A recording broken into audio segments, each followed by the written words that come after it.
Expectation ছিল ভালোই, but ম্যাথটা একটু কঠিন আসছে আর কি। নতুন বাংলাদেশে নতুন পরিস্থিতিতে প্রথম বর্ষের ভর্তি পরীক্ষা শুরু হলো ঢাকা বিশ্ববিদ্যালয়ে। স্বপ্নের কথা জানালেন ভর্তিচ্ছু শিক্ষার্থী ও তাদের অভিভাবকেরা। এদিকে ডাকসু নির্বাচন নিয়ে আন্তরিক থাকার কথা জানালেন উপাচার্য। সাংবাদিকদের তিনি জানান, এ বিষয়ে ছাত্র সংগঠনগুলোর সঙ্গে আলোচনা করে সিদ্ধান্ত নেওয়া হবে। ঢাকা বিশ্ববিদ্যালয়ে আইবিএ ইনস্টিটিউটের বিবিএ প্রোগ্রামের ভর্তি পরীক্ষার মাধ্যমে শুরু হলো আন্ডার গ্রাজুয়েট ভর্তি পরীক্ষা। প্রতি বছর ইউনিট ভিত্তিক ভর্তি পরীক্ষা শুরু হলেও এবার ব্যতিক্রম।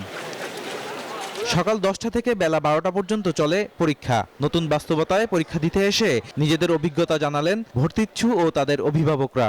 আমার মেয়েরও আত্মবিশ্বাস যে এখানে পরীক্ষায় অংশগ্রহণ করে সে কৃতকার্য হওয়ার ব্যাপারে সে আশাবাদী। এক্সপেকটেশন ছিল ভালোই, বাট ম্যাথটা একটু কঠিন আসছে আর কি। আমার কাছে পার্সোনালি ম্যাথ কোশ্চেনটা একটু টাফ লাগছে, মানে কোশ্চেন একটু ইলাবোরেটরি ছিল, আর এমনিতে অন্যগুলো মোটামুটি ছিল স্ট্যান্ডার্ড। শুক্রবার বেলা 11টার দিকে পরীক্ষা পরিদর্শনে আসেন ঢাবি উপাচার্য। জানান সব প্রস্তুতির কথা।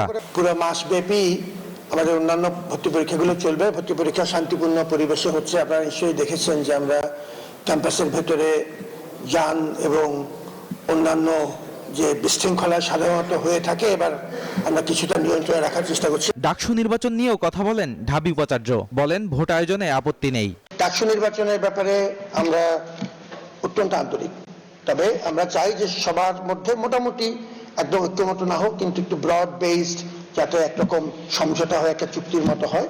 সবাইকে নিয়ে আমরা করতে চাই এই নির্বাচনটি উৎসবমুখর পরিবেশে, সবার বহুদিন পর একটি মুক্ত পরিবেশে এই সুযোগটি তৈরি হয়েছে। এবছর বিবিএ প্রোগ্রামে ভর্তিচ্ছু 10,278 জন।